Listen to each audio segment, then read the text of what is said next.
Մեծարգո պարոն նախագահ, թույլ տվեք եւս մեկ անգամ ողջունել ձեզ եւ ձեր գլխավորած պատվիրակությանը Հայաստանի Հանրապետությունում։ Ձեր այցը մեր երկրների միջև հարաբերությունների բարձր մակարդակի վկայություն է եւ մենք ուրախ ենք դրա համար։ Մենք արդեն հասցրեցինք հարցերի բավականին լայն շրջանակ քննարկել եւ ուրախ եմ արձանագրել, որ իմ տպավորությունն այն է, որ այդ քննարկումների արդյունքում մեր փոխադարձ վստահությունը ավելի է ամրապնդվում։ Կրկին անգամ ողջունում եմ եւ բարով եք եկել։ منم تشکر میکنم قبل از هر چیز از مهمان نوازی که داشتید. Ես էլ իմ արդեն շնորհակալություն եմ հայտնում ձեզ ձեր ջերմ հյուրընկալության համար։ همون جوری که فرمودید گفتگوهایی که با همدیگه داشتیم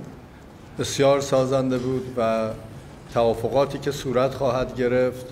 با اعتقاد و باور از هر دو طرف اجرایی خواهد شد ان شاء الله. Ինչպես նշեցիք, քննարկումները շատ կառուցողական էին եւ ձեռքբերվելիք պայմանավորվածությունները երկուստե Աստծո կամոք կյանքի են կոչվելու։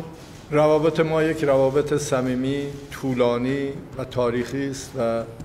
باور و اعتقاد کشور ایران مقام معظم رهبری بر اینه که این روابط باید همچنان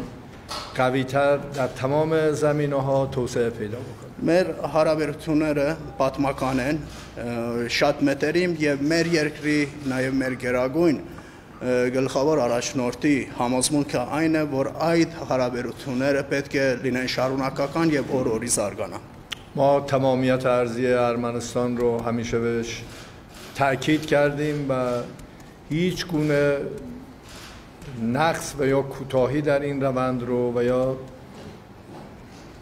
نادیده گرفتن این تمامیت رو نپذیرفتیم و نخواهیم پذیرفت. Մենք միշտ ընդգծել ենք Հայաստանի Հանրապետության տարածքային ամբողջականությունը եւ երբեք չենք ընդունելու այդ ամբողջականության խախտումը։ خوشبختانه روابط ما در تمام زمینه‌ها در حال گسترش. Բարեբախտաբար մեր հարաբերությունները բոլոր ոլորտներում զարգանում են و این روند امیدوارم با همین نشست‌ها و گفتگوها و تعاملاتی که با همدیگه داریم به صورت وسیع‌تری گسترش پیدا کنه. Եվ հուսով եմ այս քննարկումների եւ հանդիպումների ընթացքում կարողանանք ավելի շատ զարգացնենք այդ հարաբերությունները։